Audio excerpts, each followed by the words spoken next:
Welcome to the Comfortable in Chaos Podcast. Strangle your demons and let's go.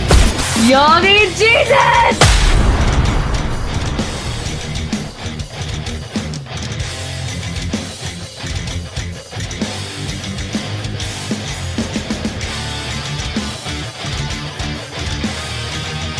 Run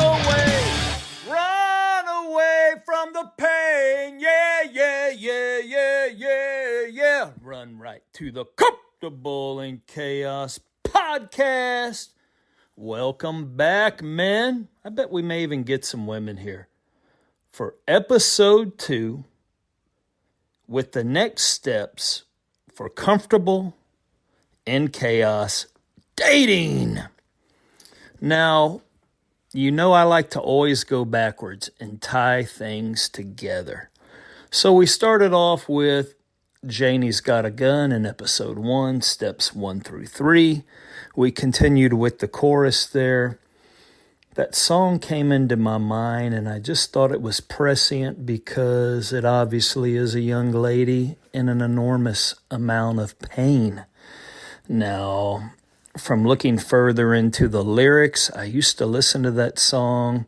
Thank Steven Tyler. I can't remember the other band member's name who wrote it. Amazing song, dark melodic vibe. I never really thought about what it meant. Obviously, there was some type of abuse, and it looks like the young lady, because of all the pain that she endured and tolerated, had to take retribution. Now, we don't have to talk about extremes like that, but we know that by the time you get into a relationship that you are intending to take further into matrimony, meaning a lifelong commitment whereby you leave mother and father, cleave to one another, become one up until death do you part, despite whatever circumstance you may or may not encounter. Come on, man. That's some heavy, heavy stuff. And I would say a lot of our courtships have probably been less planned than some of our family getaways. And that needs to change. And what is this show about? It is about taking my mistakes, my experience, discussing them with you. Perhaps you already relate. It resonates with you and or keeps you from actually avoiding something, not because you do exactly as I'm saying, but because you now think. It may give you a new perspective. And once you know, you have to do better. Okay, so we tied that in. We got a little bit of Aerosmith back into the episode.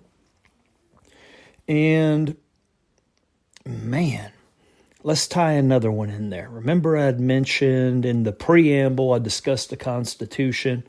And for any ladies that are listening, they're probably thinking, what in God's green earth is he talking about? Well, the bulk of my audience is men. That's what it's designed for.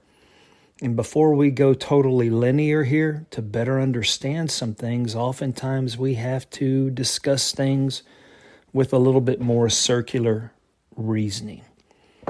So, all right, spit.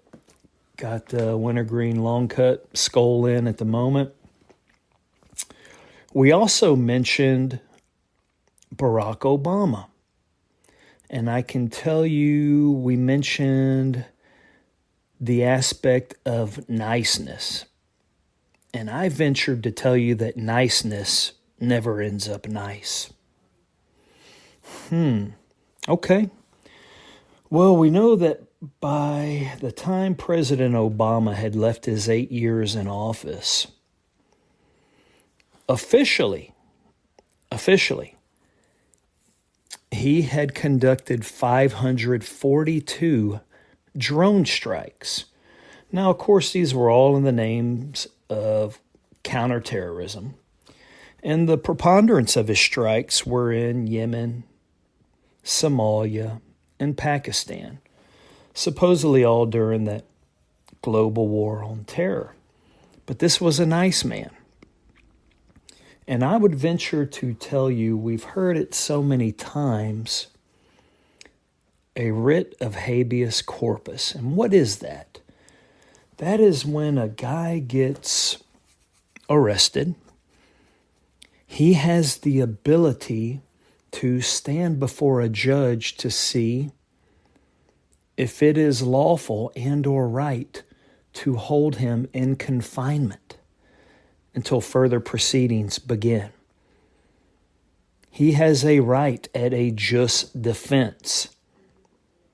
No one needs to be wrongfully imprisoned. It literally in the Latin means give me or present the body. Show me the body. Give this person a chance to be heard. Well, isn't that what we're attempting to do in dating? If you even want to call it that. I'm not even sure I'm totally for it. It's an exercise with a beginning and an end to see where you are going to go. But I can tell you, if you skip it, or you do not place the correct emphasis on it, this is the most important thing in your life. Who you choose as a spouse and who you become in that marriage, because your legacy as a man, your offspring and how they will or will not be affected, your spouse. This is literally life and death. It is that enormous of a decision. You can be alive physically, but your soul can certainly die if you don't do this right. And that's why I use the parallel of habeas corpus, because hell, our nice President Obama, very nice. But what ended up happening is no one ever got to be shown the body. The whole process was suspended. We never even got that far. So much for false imprisonment. All these people and plenty of civilians were just simply killed without any habeas corpus. In fact, when Obama left, and this is, I'm going to paraphrase from an article from the Council of Foreign Relations.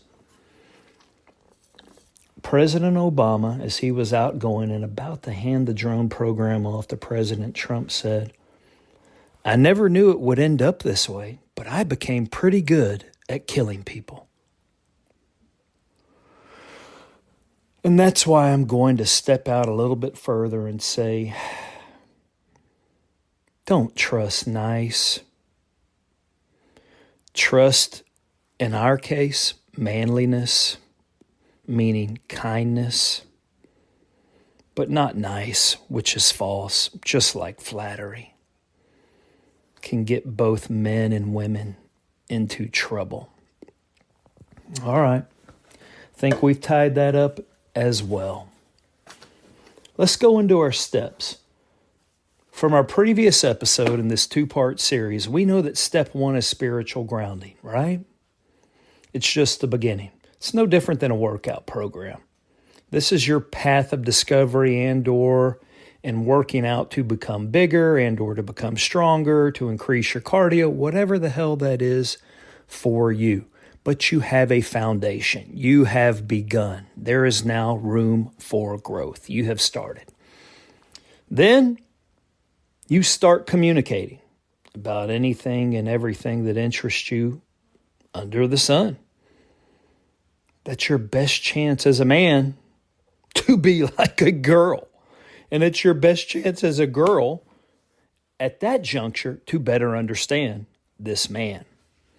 Step 3, you are establishing and addressing your priorities, most of which probably were already established in your singular nature.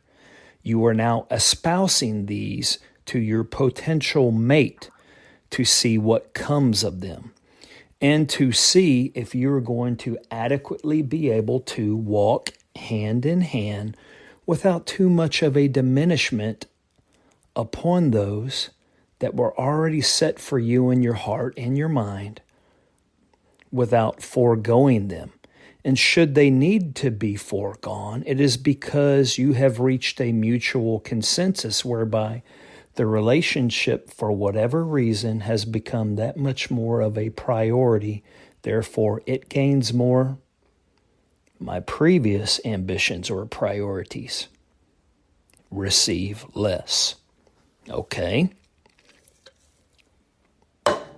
Let's begin the steps for episode 2.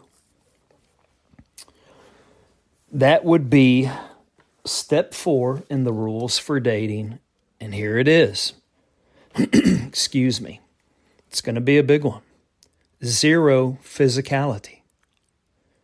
0 physicality. And you're like, remember what I said in episode 1? But she fine. Or he's fine. Doesn't matter. Now, I mentioned in summarizing step 3 that you're walking hand in hand. That's good enough. A little hug here and there. And perhaps a kiss on the cheek after you're several months into this. That should suffice. If anyone is pushing physicality, more importantly, sensuality, if you want to call it from the woman's perspective, upon the man, or sexuality from the man's perspective upon the woman, why would they do that? Why, after you have agreed upon this process, because it's been adequately discussed, you're going step by step, would you then accelerate it when it is not complete? And whether you want to acknowledge it or not, you know if you are defiling yourself. A man knows it. He ignores it. A woman damn sure knows it. We're talking about items of the soul.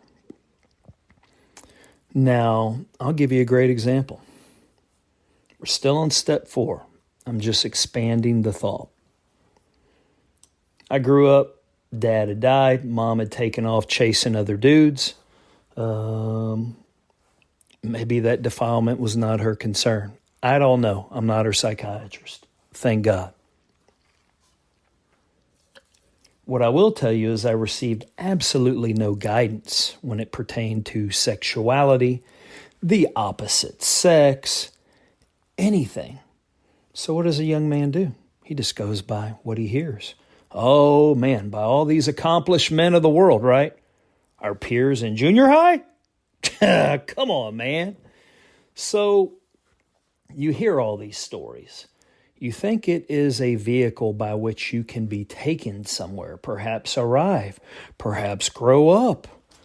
And you end up like I did at 15, alone with this older girl, young woman, who jumps on you like, I don't know, I'm saying this for humor, although it wasn't humorous, like a damn Cheeto on a biscuit. Really a Cheeto on a piece of meat. And I would venture to tell you that an ungodly man, we know we're all acts in the work of becoming more godly, should that concern us. But I would say an unrighteous man says, right on. That's awesome, man. Way to go. I was frozen solid, paralyzed, scared beyond belief. I understood it to a certain degree, but that was not what I thought I was looking for. And that shaped me. What this early physicality will do, there's no need to jump into it because you've already agreed to wait. complete the process and then work on these things together. Do not have to go back and undo what has been done. What does that mean? Well, the next time someone comes onto you per se, well, it becomes a liability. It becomes a fear because you have already put that trauma into you. So what does a young man do? Especially a young strapping man, a non-ugly man, right? We're born in certain ways. Well, by then you're a young soldier, you're single. Look at the way the world is. Women will virtually throw themselves at you. Well, men will also throw themselves at women. And so because you feel inadequate because of that traumatic experience, you're like, damn it, something's wrong with me. Something went wrong. I certainly don't feel more manly. I have to prove that I'm a man. Vice versa for the young lady. That didn't fulfill me. I now have this soul tie with someone. I'm still incomplete. I actually feel horrific. I'm ridden with guilt and shame because both parties have willingly defiled themselves. So you dip your toes in the water again, only to find yourself drowning more and more and more. Do not bring any of that baggage into the marital bed. When it gets to that, only God can undo that. Man or woman cannot undo what they have done to one another. That takes the Lord. That takes work. Don't start off handicapped. Thus, the reason for no physicality. Hold hands, give each other a hug, kiss on the cheek. You're working to get somewhere. If someone is pushing that issue or making more of it, there is a reason why. Slow down and find out what it is. It may be time to end it right then and there. And or to simply become disciplined, come into agreement, clear your path so that you both have an opportunity to move forward. Do not give me any of this bullshit that no one has the ability to control themselves. You're not talking to my two dogs out here in the pasture. You're talking to two adults, men and women. By the time you have engaged step 4, much has been revealed. Much has been revealed. So then what you're going to do is you are going to go into step 5 in the Comfortable in Chaos podcast, second episode, Rules for Dating. Step number 5. In your discussions now, you are assessing each other's expectations because you are moving further down the road, perhaps to become engaged. You are agreeing upon the time of your engagement. What are you waiting for in that to complete so that you are ready to become married? And or is the time looming over us right here and now? Everyone, has an expectation, especially girls, especially women. I will tell you, a lot of guys have never even thought through that. Women have dreams. They have fantasies. They have these ideals, oftentimes crafted at a very, very young age. And just like that song said, run away from the pain, it could have been crafted from that as well. Now, I'm not talking that specific trauma, but something in their past made them very susceptible to the fact that they may want the white or the black knight to come and rescue them. Those are very hard shoes to fill. Should the expectations not be laid out, expounded upon, discussed, thoroughly vetted, and determined if they can actually be performed. can they actually be performed noting all the previous steps and where it is that you want to go for yourself and with that young man or woman by your side? I would even tell you that what you need to now be discussing is everything that potentially worries or scares you. What is it that causes you concern? What is it that causes you anxiety? Ask these questions of this potential partner, your future partner. You need to know if they are a fear-based partner. That will be very hard to break up and to overcome. And I'm not saying in an imbecilic type of fashion, meaning dumbness, stupidity. Are they hope-based because they know they can put in the work and discuss it candidly with you? And or are they fear-based? And I'll tell you where that can rear its ugly head. As if in the course of going through these steps, you have started to notice and or language. Concessions are having to be made. I liken it to ultimatum language. You are going to do this, or this is what I want, or if this cannot occur, then this. If you are already dealing with that construct, it will be very hard to build from there without totally deconstructing that. Now, you can simply say, hey, well, that other one isn't ready. Well, great, then you are not. Take a time apart or end it and go and become ready. If that is right, God will present that young man or woman back to you at a different time. And you will both be able to either be better at that juncture or better prepared to sit and address these things one more time. If you have now made it this far and you are without consternation, you do not have things pending upon your heart or mind that create worry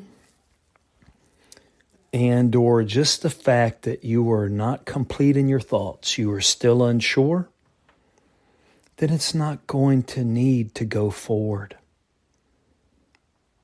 Conversely, if everything has now gone according to plan, doesn't mean you haven't repaired the potholes, fixed the fissures within the road as you have walked down it. And yes, by now, you can be holding hands as you do it. Then set the date, set it out a little bit into the future, and then readdress all of this as things come up. So step 6 is set the date, revisit, and readdress these items from the previous steps and or anything else that comes out of it as needed. PRN, as we say in the medical community. And I would venture to tell you, should you do these 6 steps, of course you can always bring others into it. Trusted couples that you have admired, they'll probably tell you some things that make your admiration go down a little bit. This is not easy. People from church, people that have garnered your respect, talk about it with them. But if you have made it through these steps, step 6, set the date, readdress as necessary, and go forward knowing that you have done everything that you can at this point to prepare adequately. And then be ready for the most exciting journey of your life. Until next time on the Comfortable in Chaos podcast, I bid you bon voyage, my burgeoning flock. Until next time.